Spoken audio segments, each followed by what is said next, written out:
Madame, Monsieur, bonsoir. Merci de nous prêter attention à la une de l'actualité. Le général de corps d'armée Ahmed Gaïd Salah a inspecté au 3e jour de sa visite à la 6e région militaire quelques unités mobilisées au niveau du secteur opérationnel d'Ingezem. On fera le point sur cette 3e journée. Le projet de loi relatif au commerce électronique a été présenté ce mardi par la ministre de la Poste, des Télécommunications et des Technologies et du Numérique, Iman Houda Faraoun, en séance plénière de l'Assemblée populaire nationale.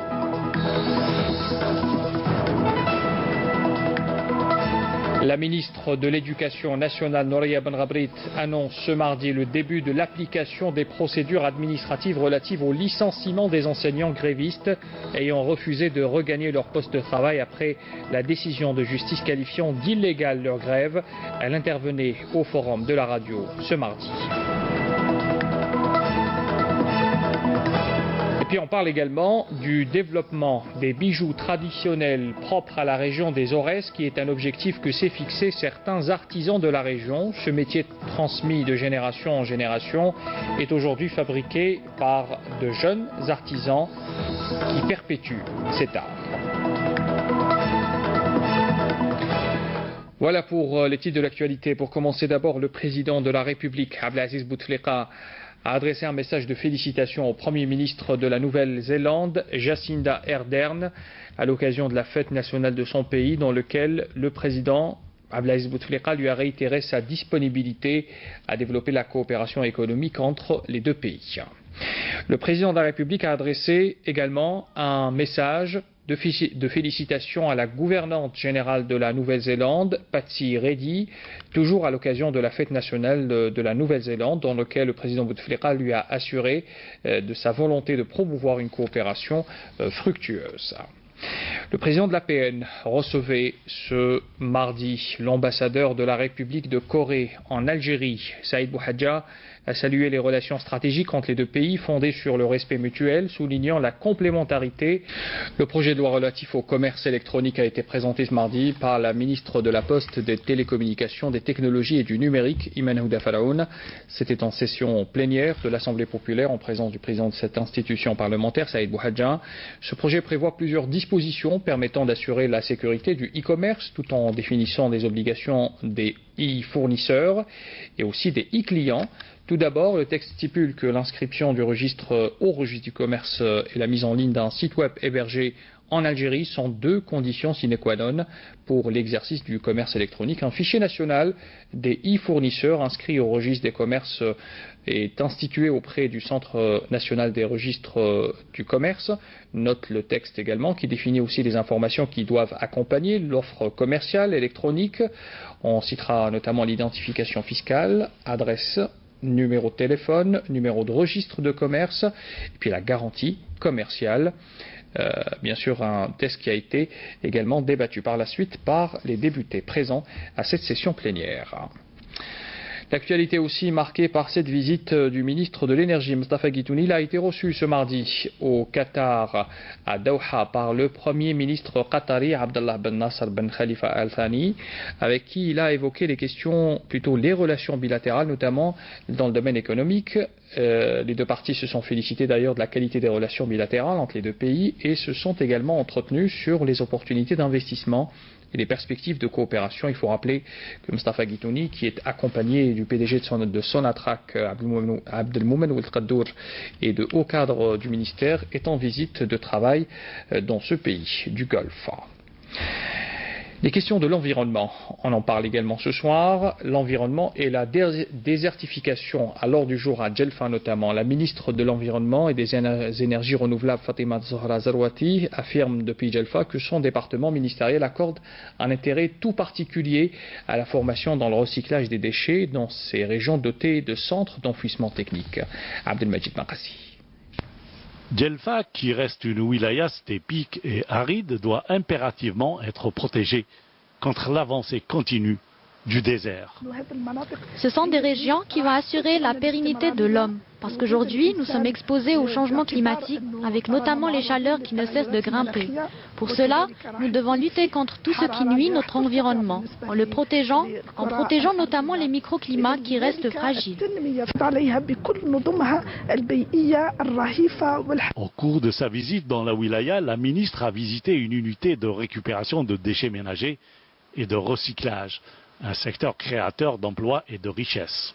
ما قلت في كل مرة ونعتبروه كذلك أنه نعمل على الخطين والخط كيف La récupération est une activité qui demeure une richesse économique. Nous avons un double objectif. D'un côté, protéger notre environnement et de l'autre, créer de la richesse et de l'emploi. C'est notre stratégie aujourd'hui à travers toutes les wilayas du pays, avec bien sûr les spécificités de chaque région et en fonction des moyens humains de chaque région. Chaque région a sa propre stratégie de développement. La ministre a d'autre part inauguré la direction de wilaya de l'établissement public de gestion des centres d'enfouissement technique.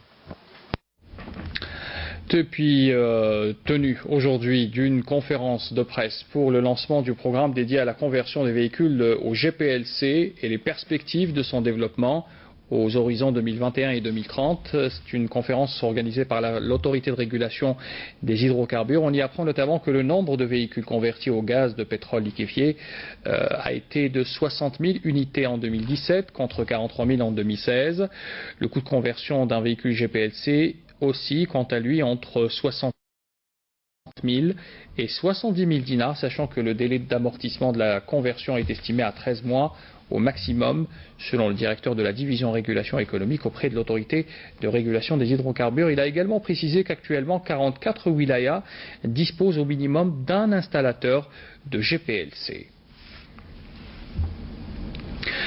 Autre titre de l'actualité, la ministre de l'Éducation nationale, Nouria Benrabrit, annonce ce mardi le début de l'application des procédures administratives relatives au licenciement des enseignants grévistes, ces derniers ayant refusé de regagner leur poste de travail après la décision de justice.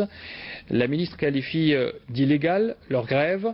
Concernant les mesures prises à l'encontre des enseignants grévistes, la ministre affirme lors du forum de la radio nationale qu'il n'est plus question de ponction sur salaire, mais de mise en demeure avant le licenciement s'ils ne se conforment pas à la loi et refusent encore de rejoindre leur poste de travail. Écoutez. Depuis 2014, je n'arrête pas de dialoguer avec l'ensemble des partenaires sociaux, l'ensemble et des syndicats et des associations et fédérations de parents d'élèves. Je fais du dialogue un principe en matière de gouvernance. Mais ceux qui sont en face, savent-ils ce que dialoguer veut dire? Là est la question.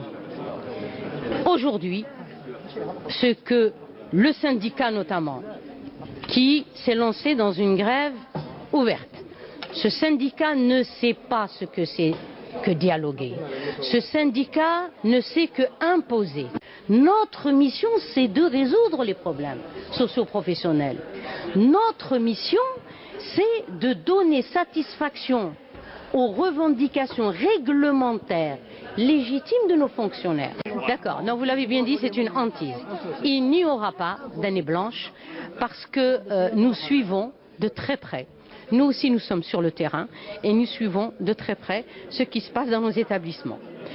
Ce qu'il faut dire, c'est que nous avons 27 000 établissements et que ce ne sont pas toutes les wilayats qui sont en grève et que même à l'intérieur des wilayats, très peu d'établissements le sont et souvent à l'intérieur de l'établissement, ce ne sont pas tous les enseignants. Donc vous avez, il y a plein de paramètres. Ce que je peux dire aujourd'hui, c'est que l'éducation nationale est en train de prendre toutes les mesures pour accompagner les établissements au sein desquels des enseignants sont en grève.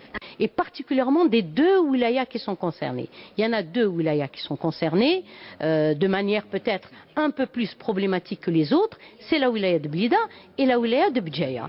Ils ont trouvé, ces deux wilayas ont trouvé des solutions avec le recrutement de vacataires et la mobilisation des retraités, notamment pour les classes d'examen. Une délégation de la Cour africaine des droits de l'homme et des peuples est en ce moment en visite de travail en République arabe démocratique sahraoui à la rencontre des personnalités politiques sahraouies et le but étant de raffermir les liens avec les responsables de ce pays, membres à part entière de l'Union africaine. D'ailleurs, sur ce point précis, Mohamed Salem Ould Salek, ministre des Affaires étrangères sahraoui, avait évoqué hier sur notre chaîne la relation entre l'Union européenne et l'Union africaine après le sommet d'Abidjan, qui a vu justement la participation du Sahara occidental comme un État membre à part entière de l'UA. Écoutez. L'Union européenne entretient une coopération et une relation importante avec l'Union africaine. Les manœuvres du Maroc soutenues par la France n'ont pas empêché la tenue de ce 5e sommet entre l'Union européenne et l'Union africaine à Abidjan. Il s'agit là d'un message très fort de l'Afrique vers l'Europe et surtout vers Paris